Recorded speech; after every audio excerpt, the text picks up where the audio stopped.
Bonjour tout le monde! Aujourd'hui, je te montre les exercices et les progressions que j'ai utilisés pour réussir le back lever.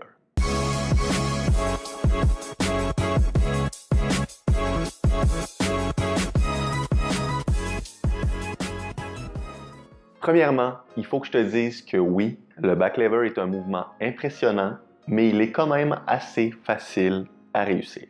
C'est une des premières figures de calisthénie que tu vas pouvoir apprendre. Si tu focuses sur tes fondations et que tu es à l'aise avec des mouvements comme le pull-up, tu risques d'avoir ce mouvement-là très rapidement. Bon, avant de te lancer dans l'apprentissage du back lever, il faut quand même que tu sois à l'aise avec le skin de cap. Si tu ne l'es pas déjà, je te conseille d'aller écouter la vidéo que j'ai faite là-dessus. Le lien est dans la description. Maintenant, on arrive à une partie très importante, le placement des mains. Tu peux venir positionner tes mains de deux façons différentes. En supination, donc quand tu vas être dans le mouvement, la paume de tes mains va être orientée vers l'arrière. Sinon, tu peux aussi les mettre en pronation, donc la paume de tes mains sera vers l'avant. La fameuse question maintenant, laquelle de ces positions prioriser? Tout d'abord, si tu veux te lancer dans l'apprentissage du back lever avec les mains en supination, il faut que tu saches que c'est beaucoup plus difficile. En plaçant tes mains comme ça, tu vas venir mettre beaucoup plus de stress au niveau de tes coudes et de tes biceps.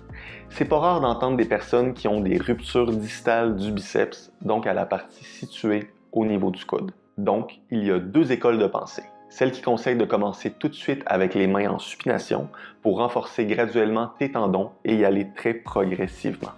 Ou celle qui suggère d'y aller avec les mains en pronation, mais de renforcer les tendons avec d'autres exercices comme la position de support aux anneaux, avec les anneaux orientés vers l'extérieur, ou aussi avec des progressions de la planche. Pour ce qui est de la première façon, je l'aime un peu moins parce qu'il te suffit seulement d'avoir les biceps un peu plus épuisés une journée et de vouloir essayer une progression plus avancée et bang! Tu te ramasses avec des douleurs au coude ou avec des problèmes aux biceps. Mais bon, c'est à toi de choisir ton chemin. Mais ce que je sais, c'est que si un jour tu veux te lancer dans des mouvements beaucoup plus avancés, comme la croix aux anneaux ou la planche maltaise, c'est conseillé de maîtriser le back lever avec les mains en supination. Pour ce qui est de la position que tu veux avoir durant le mouvement, tu veux placer tes omoplates en protraction. Donc tu veux éloigner tes omoplates l'une de l'autre en emmenant tes épaules vers l'avant. En plus de ça, tu veux abaisser au maximum tes épaules pour venir engager ton grand dorsal. Plus tu avances dans les progressions, plus ce sera important de venir faire une rétroversion du bassin. Donc de basculer ton bassin pour venir rentrer et contracter tes fesses et avoir le bas de ton dos complètement droit. Maintenant, j'embarque dans les progressions pour réussir ce mouvement. Je vais les séparer en deux catégories.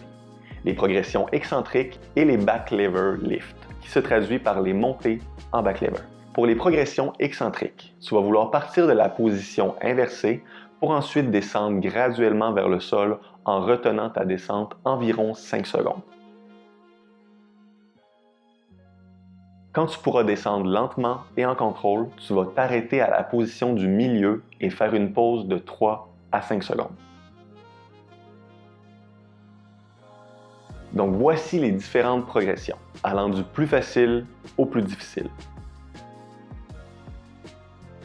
Pour cette position, tu vas vouloir être la plus petite boule possible. Amène tes genoux à ta poitrine et colle tes talons à tes fesses.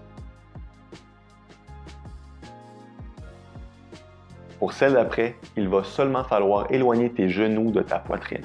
Le mouvement se fait seulement au niveau de tes jambes. Quand on te regarde de côté, ça devrait former un angle de 90 degrés.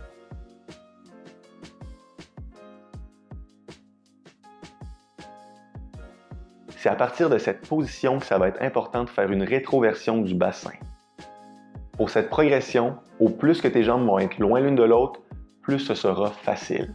Et au plus que tu vas les rapprocher, plus ce sera difficile. Et c'est justement en rapprochant graduellement tes jambes l'une de l'autre que tu vas te rendre à la position finale. Bon, maintenant on va passer à la deuxième catégorie, les back lever lift. Pour ces exercices, tu vas vouloir utiliser une progression plus basse que celle que tu utilises pour les back lever excentriques. Donc par exemple, si tu es rendu à faire des excentriques en straddle, tu vas faire des montées avec la position précédente, donc en advanced tuck. Les progressions vont être les mêmes que pour les excentriques. Quand tu vas arriver à l'horizontale, tu vas vouloir pousser vers le bas pour remonter dans la position inversée. Pour ce qui est du nombre de répétitions, tu vas faire entre 3 et 5 répétitions à chaque série. Tu vas vouloir entraîner le back lever 2 à 3 fois par semaine. Laisse toujours au moins une journée de repos entre chaque séance. Et pour ce qui est de la structure, je t'ai concocté un petit entraînement que tu vas pouvoir faire.